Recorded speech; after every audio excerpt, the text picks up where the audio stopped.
A nivel nacional e internacional se ha dado una imagen del Perú, un Perú ganador en el aspecto de conseguir justicia.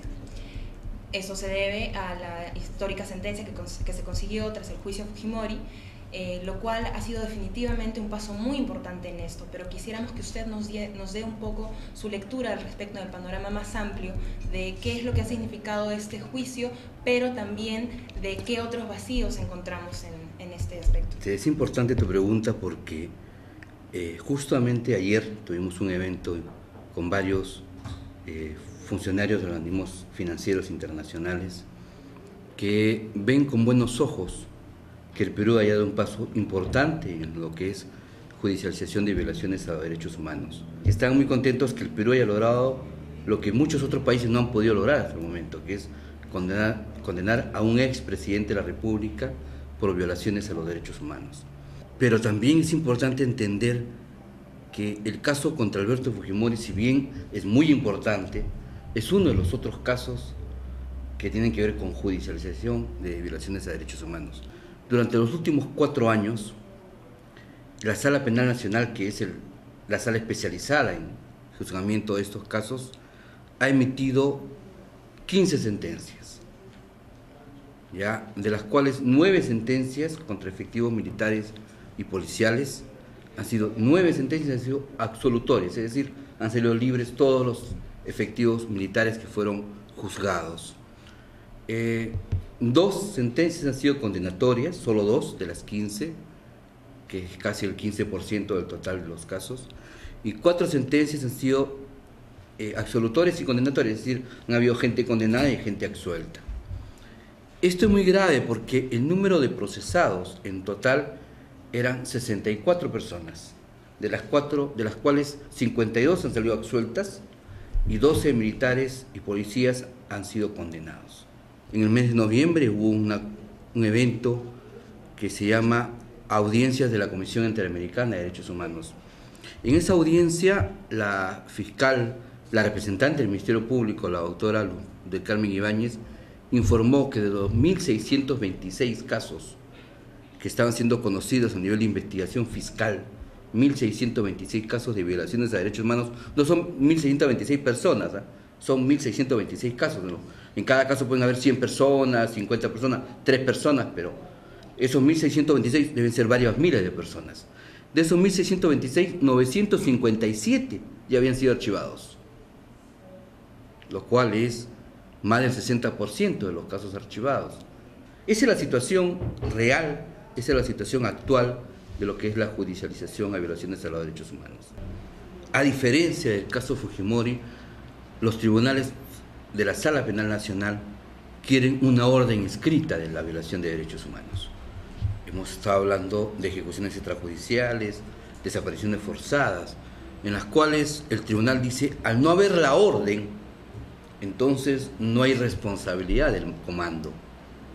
Al no haber la orden y al no establecerse la identidad del perpetrador, el comando no tiene responsabilidad y tampoco dictan responsabilidad contra la otra persona. Ese es un primer punto, la orden escrita. En segundo lugar, el tema del concepto de desaparición forzada. Se ha logrado en los tribunales de la Sala Penal Nacional establecer que en la medida que existe, por ejemplo, un certificado de excarcelación, a pesar de que nadie sabe dónde está la persona, es prueba suficiente para poder establecer que no hay desaparición forzada. Entonces, el caso más evidente es Los Laureles.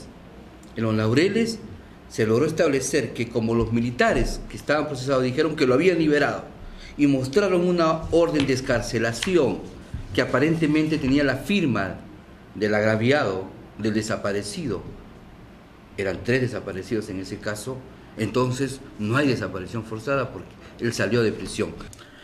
En tercer lugar, el tema de la valoración de los testimonios. Valoran el testimonio del inculpado, del acusado, pero no valoran el testimonio de los familiares de las víctimas. Nuevamente Los Laureles, el hijo, los vecinos, los amigos, los hermanos de las víctimas dijeron, ahí entró y nunca salió. Entonces la sala dice, como es familiar, es un testimonio intencional para afectar a alguien. Entonces ese testimonio no vale. Vale el del militar que dice, no, yo lo liberé. Ese testimonio sí vale. Entonces estamos en unos serios retrocesos que nos permiten establecer que en el Perú no se está sancionando a los violadores de derechos humanos y al contrario se les está premiando. No es casual que Alan García tenga como vicepresidente a Luis Pietri. No es casual que Alan García tenga como ministro de Defensa a Rafael Rey. Son personajes que están permanentemente presionando a través de los congresistas, también fujimoristas en el Congreso y muchos apristas a los tribunales. Nosotros tenemos conocimiento, y me atrevo a decirlo con mucha seriedad, incluso la sala que presidió el doctor San Martín, integrada por el doctor Prado y el doctor Príncipe, también sufrieron presiones. Querían que le den o una absolución o una pena menor a Alberto Fujimori. La sala no aceptó esas presiones y valientemente condenó, como correspondía a su condición de acusado por graves violaciones de los derechos humanos, a Alberto Fujimori. Lamentablemente las otras salas no tienen la misma fuerza que esa sala suprema y se dejan influenciar y se dejan manipular y se dejan presionar por estos organismos de poder que son el gobierno central a través de sus diferentes ministerios y su vicepresidente y muchos congresistas que permanentemente están presionando a los vocales de la Sala Penal Nacional para que emitan resoluciones de tal manera que sus procesados, los militares, muchos de ellos en actividad, muchos de ellos generales o tenientes coroneles, puedan salir absueltos de los graves delitos que se les imputan. Yo creo que estamos en una coyuntura en la cual el movimiento social está siendo fuertemente golpeado. Estamos leyendo las noticias de lo que ocurrió en Piura, ¿no? 5 muertes, incluidos 2 niños. Estamos escuchando cómo en la selva se siguen autorizando concesiones mineras en zonas en las cuales son territorios protegidos de comunidades nativas indígenas. Estamos viendo cómo en el norte también empresas mineras comienzan a funcionar, en el centro, por encima de los derechos de las personas. Vemos también casos como hace un par de años el general Jordán, general de la policía, no quiso disparar contra la población y le dijeron de todo porque no quiso disparar contra la población. Cobarde, irresponsable, de todo le dijeron y hasta lo destituyeron al general porque no quiso disparar contra la población. Y los que matan, los que ordenan asesinatos masivos, como en el caso de Bagua, los premian. Los premian. Entonces, Muguruza era el mejor ejemplo de eso. Muguruza ejecutó lo que ejecutó, con resultados de policías asesinados, jovencitos casi todos, indígenas asesinados, y lo premiaron, lo ascendieron. Entonces, encontramos un gobierno que realmente considera que la mejor forma de acabar con los problemas sociales es a través de la violencia. La gente no reclama porque es loca. La gente reclama, y la gente en el Perú reclama cuando ya están pisoteándole sus derechos, o sea, ya están encima de ellos. Esperan hasta el final para reclamar, porque piensan, confían en que va a haber un momento en que se va a resolver los temas sin violencia. La violencia, y eso lo sabemos porque vivimos en nuestro país, la violencia es el último elemento de acción de la población. Cuando toma un local, cuando sale a las calles, cuando se enfrenta a la policía, es lo último que hace.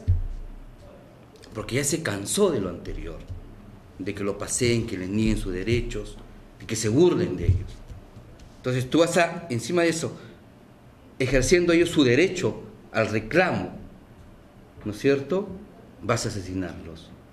Entonces eso es un tema que es muy grave, y ocurre nuevamente con García Pérez,